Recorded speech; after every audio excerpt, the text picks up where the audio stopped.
On parle beaucoup de sentiments anti-français, anti-chinois, anti-russes. Mais est-ce que vous avez entendu parler du sentiment anti-africain? Mais c'est ce qui se passe actuellement. Season Media vous dit tout. La haine entre peuples africains, disons-le clairement, le racisme noir. Depuis plusieurs semaines, les manifestations se succèdent en Afrique du Sud, drainant de milliers de personnes dans les rues avec des slogans xénophobes anti-immigrés. L'Afrique du Sud connaît depuis 2008 une vague récurrente de violences xénophobes visant des migrants, dans un contexte de pauvreté, de chômage massif et de défiance envers l'État.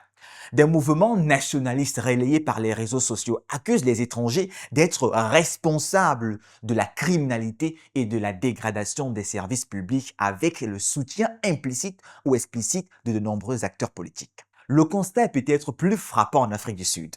Mais dans d'autres pays africains, le scénario est le même, certes avec moins d'intensité, mais avec la même encre. Au Gabon, les médias ont présenté cela comme, je cite, une xénophobie économique. Lorsque les autorités ont interdit en 2025 aux opérateurs étrangers l'exercice dans plusieurs activités de proximité. En d'autres termes, le commerce de détail dans les rues et quartiers, le service d'envoi d'agents non agréés, de réparation de téléphones portables, de petits appareils, la coiffure et soins esthétiques sur voie publique, l'orpaillage artisanal non autorisé, l'interdiction formelle dans l'achat de récoltes ou alors l'exploitation des petits ateliers de machines de jeux sans enregistrement. La même année, la Tanzanie a annoncé fin juillet une interdiction pour les ressortissants étrangers de posséder ou de gérer les entreprises dans plusieurs secteurs.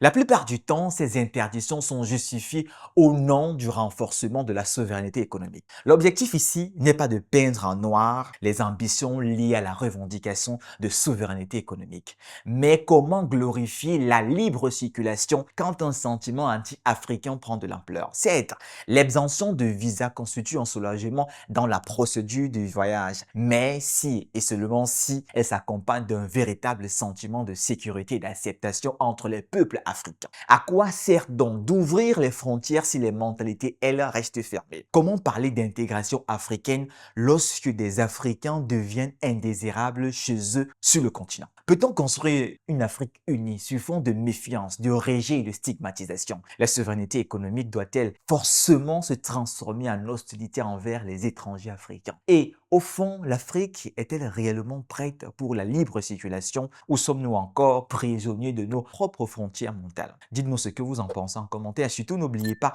de liker, de partager et de vous abonner à Season Media pour plus de contenu.